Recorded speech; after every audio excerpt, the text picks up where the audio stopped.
Wolf will come.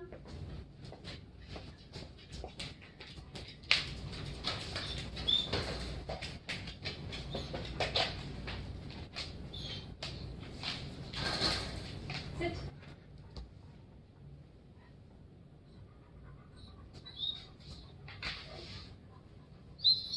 Hi, Samantha Schinder here, also known as Sammy the dog trainer.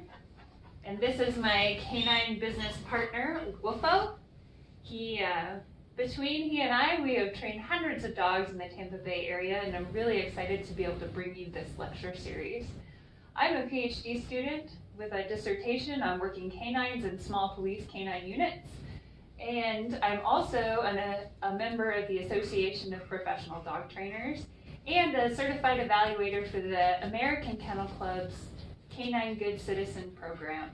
I'm really excited that you've decided to join us for this lecture series. Look forward to a lecture on housebreaking and also another one on behavioral issues. Thank you again for supporting veteran-owned small business. Cheers.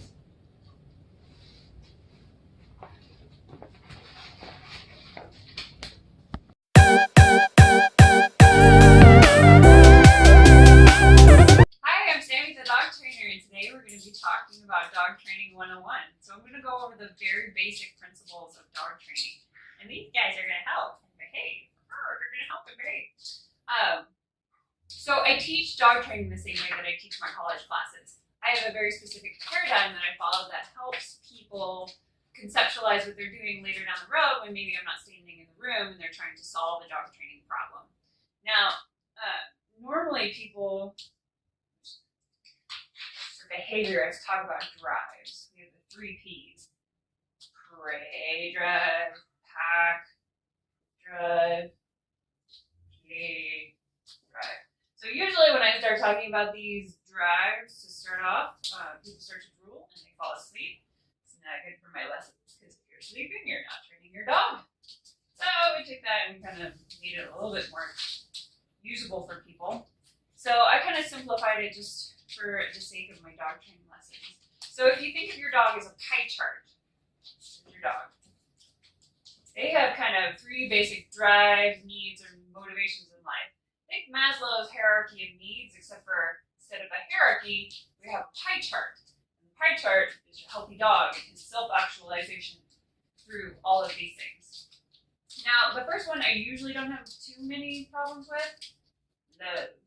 Most people love their dogs, so otherwise they don't hire a dog trainer. They don't buy a dog training series on YouTube or Cells or wherever you decide to buy this dog training series. But, I mean, sometimes I do get questions about who's a good vet, what's a good bone to chew on, type of crate, a type of doggy playpen, the number of hours they should be doing this and that, is tug of war okay? I mean, there's all kinds of questions having to do with the love and the rearing of your dog that I get all the time. So it's totally okay to ask questions in this category and think about this category when you're thinking about the total balanced, healthy attitude of your dog. Now, that being said, the next part is the social part. So dogs originally are pack animals. They lived in the wild together as Canis lupus, or the wolf. And then between 14 and 33,000 years ago, depending on which researcher you decide to plant your little, I believe in this guy, research flag, and they started becoming man's best friend, and they entered into a symbiotic relationship with man. Now they theorize it is because of their relationship with people that they have become Canis familiaris, or the domestic dog. They actually have a different genetic allele that shows up in their digestive system that indicates that they are fully domesticated. They're one of the only large carnivores to be completely domesticated by man. Cats don't count. Cats don't count.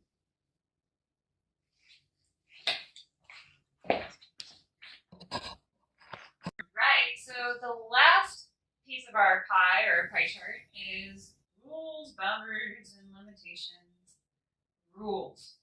So a lot of people like to tout, positive reinforcement, and they want to throw cookies at their dogs all day long, and that's great and everything, but it doesn't work.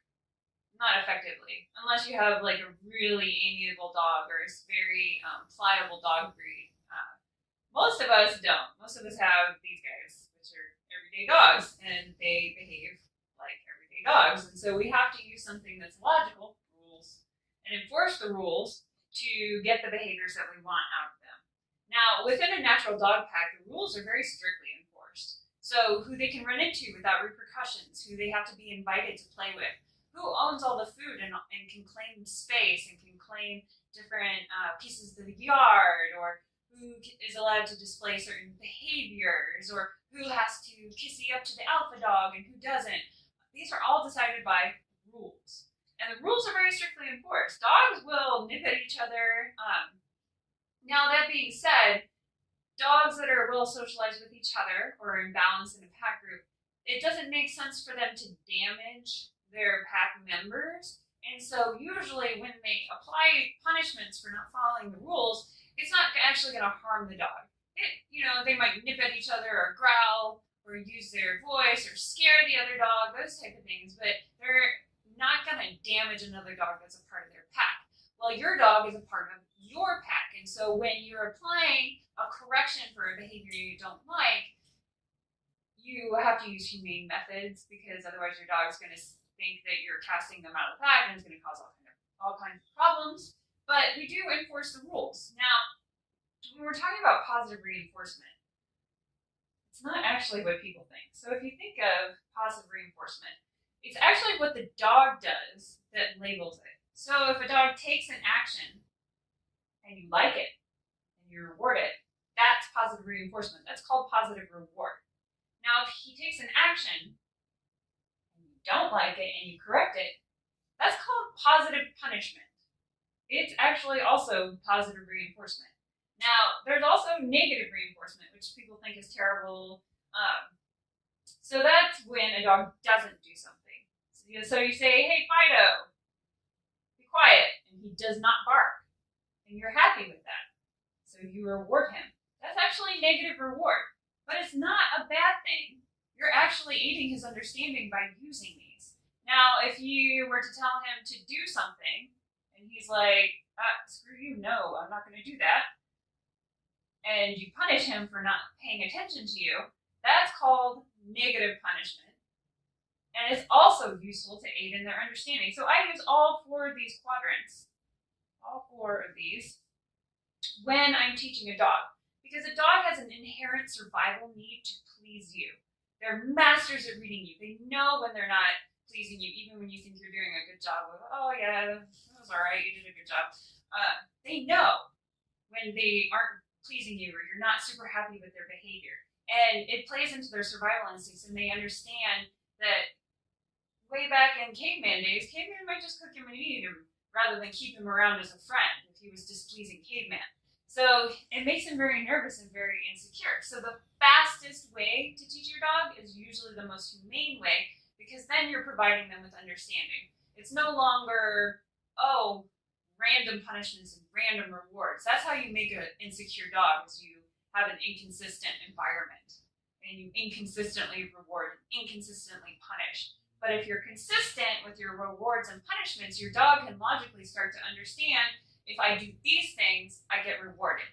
If I do these things, I get punished. And you're empowering your dog by doing that. And by empowering your dog, you're going to make a more even-tempered dog. You're going to make a more secure dog. A more secure dog is a safer dog, is a more social dog. And the dog feels like they're loved. So all of these things work together in sort of a synergistic way when you're training.